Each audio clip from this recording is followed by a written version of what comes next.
A very pleasant morning to all my dear students of class 9. Today in the previous video we were discussing the exercise 4.3 and we have discussed the question number 1, 2 and 3 in this video. I hope that we will cover up. We will finish up with the chapter number 4. So watch the complete video and do as instructed. Okay, and complete your work and submit it on my mail ID. Okay. So moving toward the question number 4, it says that the taxi fare in a city is as follows. For the first kilometer, the fare is rupees 8 and for the subsequent distance, it is rupees 5 per kilometer. Taking the distance covered as x kilometer and total fare as y, as rupees y, write a linear equation for this information and draw its graph. So what it says is, that the total distance covered to be taken is x kilometre. कहने का मतलब ये है कि आपको बोला गया है कि एक टैक्सी फेयर किसी सिटी में उसने बोला है कि फर्स्ट किलोमीटर के लिए मतलब 1 किलोमीटर जो आप मूव करेंगे उसके लिए तो रुपीज़ 8 है और सब्सिक्वेंट किलोमीटर मीन्स उसके बाद जितने भी किलोमीटर्स आप मूव करेंगे दैट इज़ रुपीज़ 5 पर किलोमीटर. ठीक है, इट मीन्स अगर आपने 2 किलोमीटर मूव किया तो आप कितने रुपीज़ देंगे 13 means 8 for first kilometer and rupees 5 for second kilometer. Okay, this is the meaning. So they are saying that if the total distance is x kilometer and the total fare charged is rupees y. Okay, so draw the make a linear equation and then draw the graph. तो बहुत ही simple है, just मैंने बहुत ही clearly solution लिखा है, आप उसको समझिएगा. Let the total distance covered be x kilometer. Total fare charged is equals to rupees y. Fair for the first kilometre is rupees 8. Okay, जब टोटल x किलोमीटर थे और उसमें से 1 किलोमीटर के लिए 8 रुपीज़ हो चुका तो रिमेनिंग कितने किलोमीटर्स बचे आपके? Remaining are x minus 1 kilometre.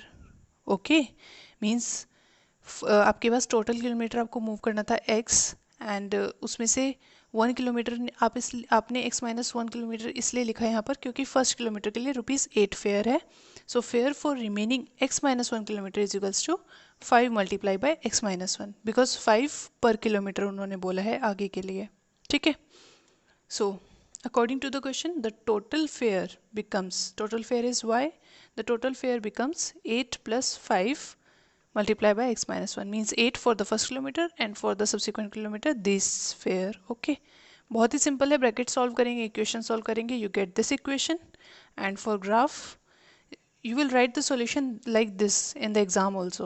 Okay, solution इसी टाइप से होना चाहिए. पहले आप इक्वेशन फॉर्म करेंगे करेक्टली, उसके बाद आप ग्राफ के लिए ये टेबल बनाएंगे टेकिंग 2 पॉइंट्स. आई थिंक ये मुझे एक्सप्लेन करने की ज़रूरत नहीं है, आप इसका ग्राफ खुद कंप्लीट कर लेंगे and that is the only to be done in this question. Now moving toward the question number 5. I will have some speed in this video. Okay, so in case of doubt just ask me on the WhatsApp group. Okay, so question number 5 is from the choices given below choose the equation whose graphs are given in figure 4.6 and figure 4.7. तो figure 4.6 के लिए आपको 4 equations दी गई हैं. ठीक है, the first equation is your y is equals to x, second equation is your x plus y is equals to 0. Third equation is y is equals to 2x and fourth equation is 2 plus 3y is equals to 7x. It means that इसका मतलब ये है कि आपको इस graph के लिए ये 4 इक्वेशन दी गई हैं और they are asking that in equations में से किस इक्वेशन का ग्राफ नीचे गिवन है. इट मीन्स जो आपको ये ग्राफ दिखाई दे रहा है,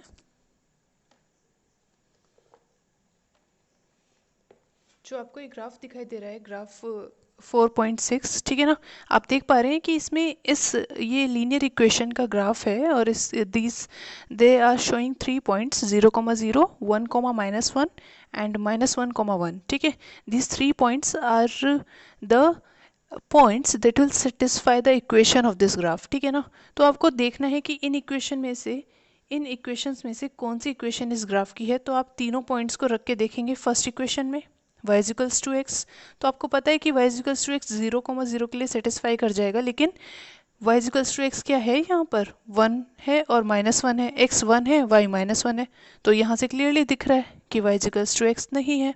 इट मीन्स ये ग्राफ इस इक्वेशन का नहीं है।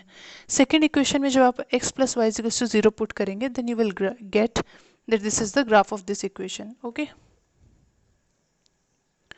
सो मैंने सॉल्यूशन लिखा है, आप देख सकते हैं। फर्स्ट पार्ट किया y is equals to x, this equation does not satisfy the point 1 comma minus 1, therefore it is not graph of y is equals to x। ठीक है, आपने जब आपको रीजनिंग देनी है तो अगर आपको ये डिनाई करना है तो आपको उसका एग्जाम्पल वहाँ पर पोज करना पड़ेगा। You have to give example that इस वजह से ये इसका ग्राफ नहीं है। बस एक एग्जाम्पल देते ही हमें तीनों पॉइंट्स के लिए लिखने की ज़रूरत नहीं है। सेकेंड पार्ट में आपने देखा put 0,0 we get LHS equals to RHS, put 1 comma minus 1, आप इस इक्वेशन को नेम कर सकते हैं, फिर लिख सकते हैं put 1 comma minus 1 in equation 1, we get this, again we get this, therefore all the given points are satisfied by equation x plus y is equals to 0, hence it is the equation of given graph। इसका जो figure 4.7 है second part that you will do by yourself। Now moving toward the question number 6. So question number 6 is also an easy question, no problem in that, but you have to understand the language clearly, okay? If the work done by a body on application of a constant force is directly proportional to the distance traveled by the body, ठीक है, it means जो work done, body का जो work done है कि वो कितना काम कर रही है, work done. Okay, in physics you have learn about the work done and force, है ना, एंड द डिस्टेंस ट्रेवल्ड। आपको पता है कि work is said to be done when there is a movement in the body. ठीक है, ये physics में हम डेफिनेशन पढ़ते हैं वर्क की। और there is a force applying on the body, then we said that work is done. Okay, so likewise if the they are saying that if the work is done by a body on application of a constant force, अगर कोई force किसी body पर लगाया जा रहा है और उसके द्वारा किया गया काम, the work done by the body is directly proportional to the distance traveled by the body, वो डायरेक्टली प्रोपोर्शनल है बॉडी के डिस्टेंस ट्रेवल करने के। मीन्स जितना वर्क वो कर रही है उतना ही वो ट्रेवल कर रही है। डायरेक्टली प्रोपोर्शनल का मतलब होता है कि एक चीज़ इंक्रीज हो तो दूसरी भी इंक्रीज हो रही है। Express this in the form of an equation in 2 variables. अब इसको आपको एक्सप्रेस करना है 2 वेरिएबल की इक्वेशन में and draw the graph of the same by taking the constant force as 5 units. ठीक है, कांस्टेंट फोर्स उन्होंने बता दिया कि 5 यूनिट है। And also read from the graph the work done when the distance travel by the body is 2 units. It means they are taking that you have to take distance traveled and the work done. So see the solution.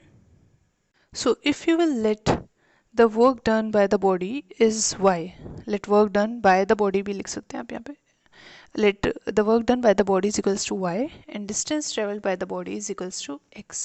Okay, so according to question they are saying that work done is directly proportional. You know, you should have known that this is the sign of directly proportional. Okay, so work done by the body is directly proportional to distance traveled. So work done is directly proportional, y is directly proportional to x. You know that is directly this, ये जो directly proportional का sign होता है इसको remove करने के लिए we have to put a constant here, तभी ये equals to में इक्वेशन बनती है। ये नहीं, इसे हम नहीं सॉल्व कर सकते। जब हम यहाँ पर कोई कांस्टेंट रखते हैं जिसके कॉरस्पॉन्डिंग वो इंक्रीज हो रहा होता है तभी ये इक्वल्स टू इक्वेशन में कन्वर्ट होता है। ठीक है, so y is equals to c x where c is a constant जो कि आपका कांस्टेंट फोर्स है एंड गिवन है कि c इज इक्वल्स टू 5 है, कांस्टेंट फोर्स आपका 5 है। So we have the equation as y is equals to 5x। ये आपकी लीनियर इक्वेशन बन गई। For the graph you can put 2 points, put x is equals to 0, you get y is equals to 0, put x is equals to 1, y is equals to 5. You will draw the graph by yourself. In case of doubt, ask me on the WhatsApp group. I will draw, but you should watch the video and have a genuine doubt. Okay. Now question number 7 you will do yourself. Read the question, understand, and it is very simple. Okay. Now question number 8. Question number 8 says, in countries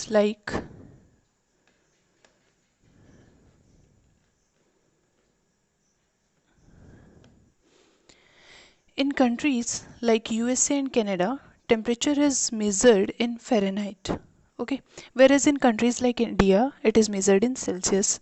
Here is a linear equation that converts Fahrenheit into Celsius. आपको पता है इस equation के बारे में? Okay, Fahrenheit temperature को Celsius में convert करने के लिए या ट्रांसपोज करेंगे फॉर्मूला को तो सेल्सियस को Fahrenheit में कन्वर्ट करने के लिए both the ways you can use it. This is basically a equation in two variable. Okay, and linear equation you can say.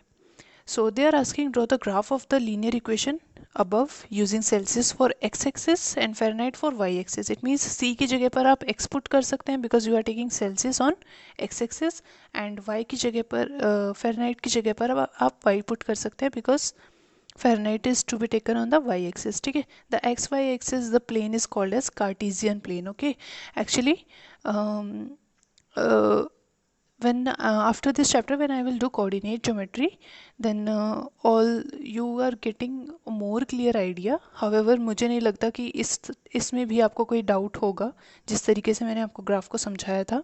But in any case coordinate geometry में अगर आपके थोड़े बहुत कुछ डाउट्स होंगे तो वो भी क्लियर हो जाएंगे. Okay, so this is the first part two draw the graph. Second part is if the temperature is 30 degrees Celsius, it means at x-axis 30 degrees Celsius, what is the temperature in Fahrenheit? वो आप graph से देखेंगे. Third part they are asking if the temperature is 95 degrees Celsius, what is the temperature in Celsius? 95 degree Fahrenheit, what is the temperature in Celsius? वो भी आप graph से observe करेंगे. Fourth part, if the temperature is 0 degree Celsius, what is the temperature in Fahrenheit? And if the temperature is 0 degree Fahrenheit, what is the temperature in Celsius? That you will get.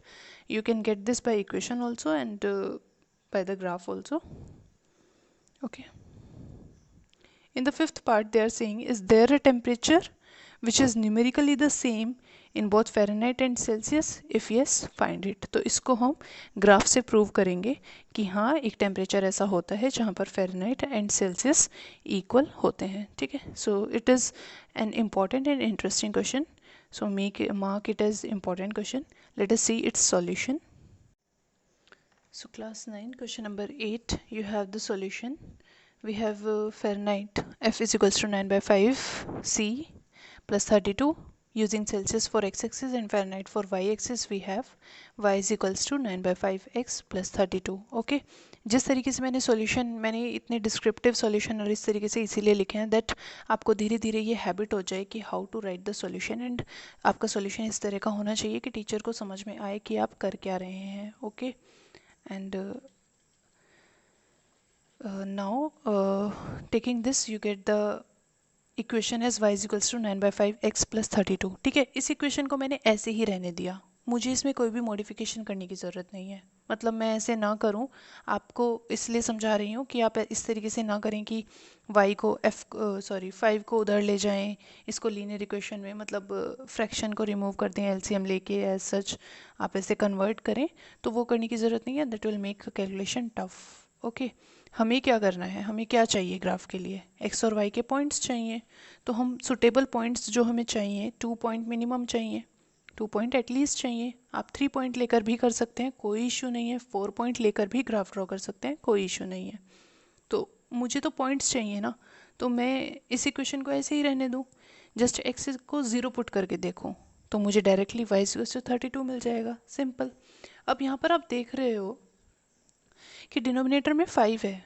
Okay, तो मैं x की ऐसी value put करूँगी ना जो 5 से cancel हो जाए. ऐसा तो नहीं कि मैं x को 1 पुट करूँगी या कुछ और पुट करूँगी. ठीक है, 5 भी पुट कर सकती थी, कैंसिल हो जाता. मैंने 10 पुट किया है, सो ऐसी वैल्यू पुट करूँ.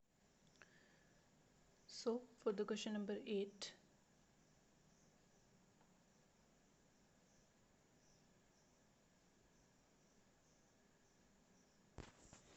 For the question number 8, as we have given the formula and we have to take the Celsius for x-axis, you get this equation and then you get these points. Okay, now plotting the graph for this point, that is our first part. Okay, we have to plot the graph. We get this graph as follows. Okay, actually I think the complete graph I will not be able to show you on the screen. I am getting this. Okay, so understand this. This is the graph I have made and there is x-axis, there is a o x dash means negative x-axis. Okay, and it is positive y and the below one is negative y. So here you can see that you have got the point 0,32. ठीक है, तो मैंने क्या किया, 0,32 कहने का मतलब ये है कि एक्स एक्सिस पर मुझे 0,32, ये रफ है बेटा, ये थोड़ा सा रफ है, इसको मत लिखना, ठीक है। 0,32 कहने का मतलब है कि एक्स एक्सिस पर मुझे ज़ीरो मूवमेंट करना है। ज़ीरो से जब मेरा ओरिजिन जो है उससे इधर या इधर मुझे एक्स एक्सिस पर कोई मूवमेंट नहीं करना है, लेकिन वाई कोऑर्डिनेट जो मेरा वाई का कोऑर्डिनेट है जिसको हम ऑर्डिनेट भी बोलते हैं, ओके, दैट इज़ 32। तो मैं यहाँ पर 32 मूव करूँगी, 32 मैंने पॉइंट मार्क कर लिया। उसके बाद सेकेंड था 10,52, सो 10 is moved on the x-axis here, and corresponding to that the 50 movement to 50 is done here. So this point represents this point, this coordinate represents 10,50 and this represents 0,32. तो इससे पास होते हुए मैंने जब ये लाइन ड्रॉ की, ठीक है, लार्ज इनफ, थोड़ा लाइन को बड़ा बनाएंगे क्योंकि मुझे सेकेंड थर्ड फोर्थ पार्ट भी सॉल्व करने हैं इसी ग्राफ पर, ओके। तो लाइन को आप ये थोड़ा बड़ा ड्रॉ करेंगे, लाइन ड्रॉ की मैंने, उसके बाद नीचे तक भी मैंने इसको बड़ा ड्रॉ किया, ठीक है। तो फर्स्ट पार्ट मेरा सॉल्व हो गया। This is the graph, this is your graph of first part.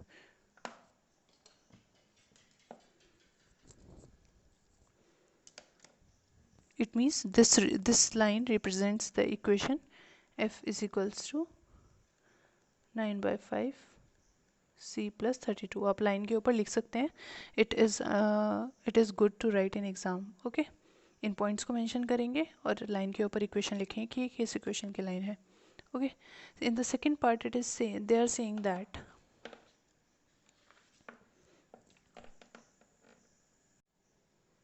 so in the second part they are saying that if the temperature is 30 degree Celsius, what is the temperature in Fahrenheit? ठीक है, we will use the graph. The temperature is 30 degree Celsius, okay. अब equation तो ये line equation graph जो है वो ये line है, ठीक है, इसका। सो यहाँ पर आपको 30 देखिए, आप 30 इस लाइन के कॉरस्पॉन्डिंग जब आप इसको ड्रॉ करेंगे, जब आप इसको यहाँ पर ड्रॉ करेंगे,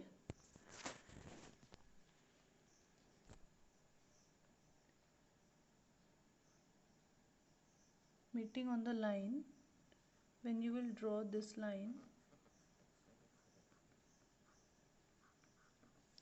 मीन्स डिग्री सेल्सियस जो था आपका एक्स एक्सिस पर था, एक्स एक्सिस पर 30 लेते हुए आपने इस लाइन को इंटरसेक्ट करते हुए जब लाइन ड्रॉ की, then you will get that it is near by 85 और 86, ठीक है ना। ये 80 इसके यहाँ पर ड्रॉ करने के बाद आप लाइन से जहाँ टकरा गए, इंटरसेक्ट कर गए, उसके कॉरस्पॉन्डिंग वाई कोऑर्डिनेट देखिए, ठीक है, उसके कॉरस्पॉन्डिंग वाई का कोऑर्डिनेट देखिए, you will draw this parallel line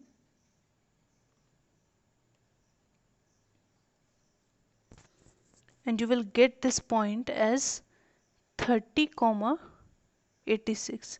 It means 30 degree Celsius, 86 degree Fahrenheit. Okay, so 30 degree Celsius के कॉरस्पॉन्डिंग आपको 86 मिलेगा।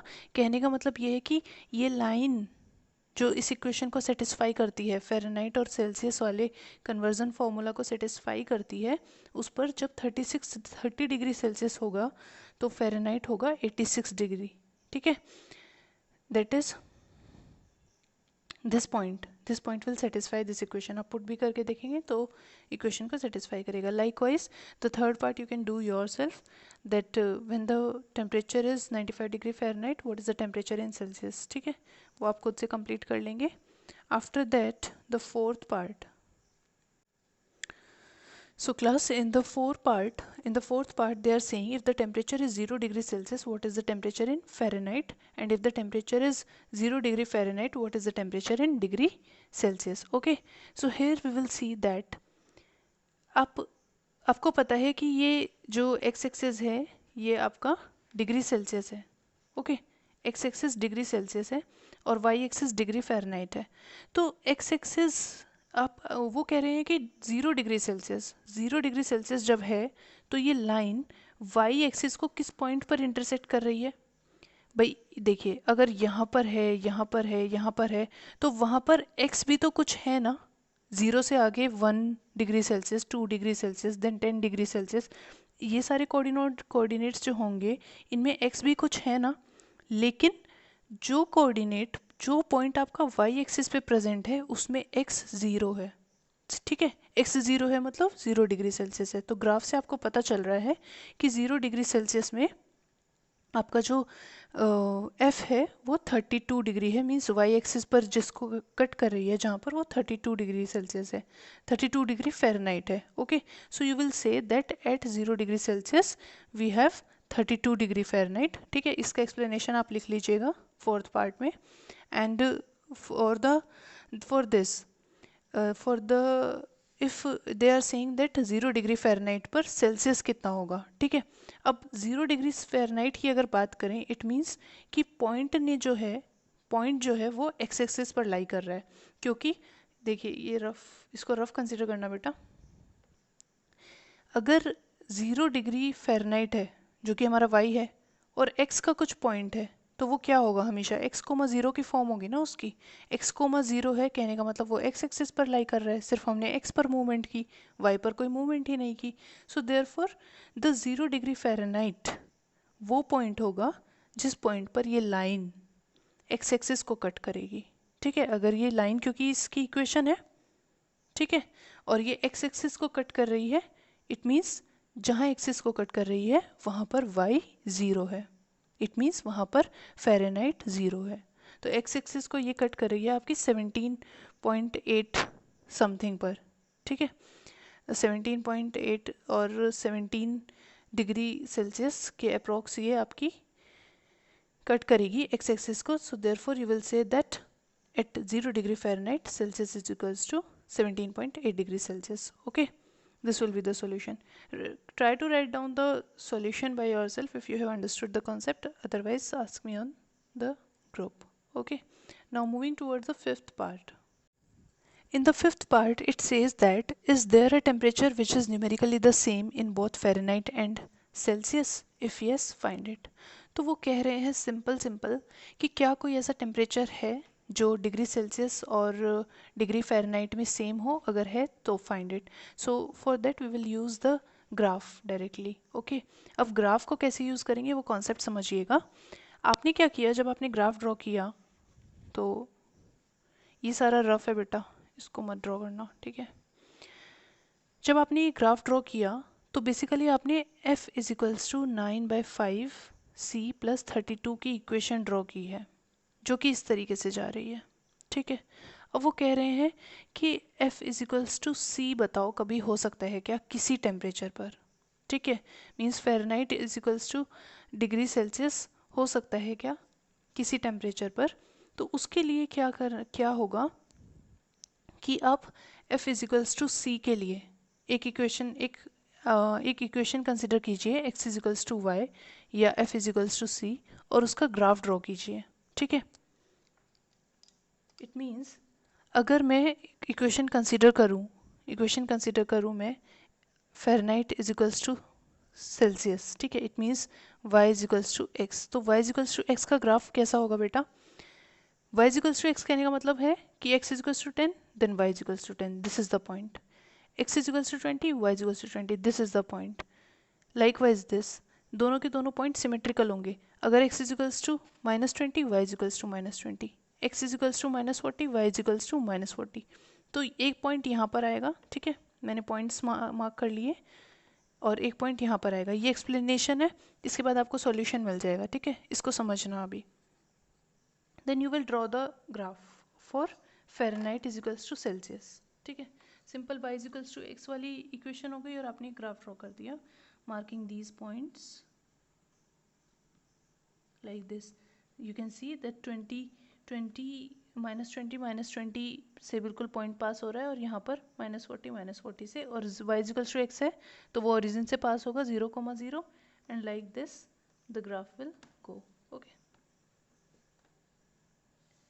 सो ये आपने ग्राफ ड्रॉ किया for f is equals to c। कहने का मतलब ये हुआ कि f is equals to c, आपने एक इक्वेशन लीनियर इक्वेशन कंसिडर की है ना, और उसका ग्राफ ड्रॉ कर लिया। आप देख पा रहे हैं कि जो फॉर्मूला मेरा कन्वर्जन का है उसका ग्राफ ये है। एफ इज इक्वल्स टू सी हमेशा कहाँ पर होगा, इस लाइन पर, मतलब इस लाइन पर जितने भी पॉइंट्स हैं, इस लाइन पर जितने भी पॉइंट्स आएंगे सबके लिए एफ इज इक्वल्स टू सी होगा। लेकिन थ्रू द ग्राफ हम ये देख पा रहे हैं, थ्रू द ग्राफ हम ये देख पा रहे हैं कि इस एफ इज इक्वल्स टू सी पर एक ऐसा पॉइंट है जो इस फॉर्मूला वाली लाइन को, इस फॉर्मूला वाली इक्वेशन को इंटरसेक्ट कर देता है। ठीक है, अब ये एफ इजिकल्स टू सी यहाँ इस पे तो होना ही था, एफ इजिकल्स टू सी, लेकिन जब ये वाली इक्वेशन एफ इजिकल्स टू सी वाली ओरिजिनल इक्वेशन को यहाँ इंटरसेक्ट कर रही है, तो इस इंटरसेक्शन का मतलब ये है कि इस ओरिजिनल इक्वेशन में इस पॉइंट पर एफ इजिकल्स टू सी हो जाता है। Okay, and from here we get that because this y-axis is Fahrenheit, so at minus 40 degree Fahrenheit, this x-axis is Celsius, minus 40 degree Celsius is same. Okay, so this point is minus 40 degree Celsius and minus 40 degree Fahrenheit. So at this point we get that this, according to this formula also, this is same because we are getting the intersection. Okay, so I have explained in the best, in the possible easier way, but अगर आपको फिर भी doubt हो तो please don't hesitate to ask me on WhatsApp. So this is your fifth part, and you will draw the graph and write the solution as follows. So you can write here the solution. In this solution I have come to the point that minus 40 degree in Fahrenheit is equals to minus 40 degrees Celsius by solving the equation. Okay, and also by the graph you can express that.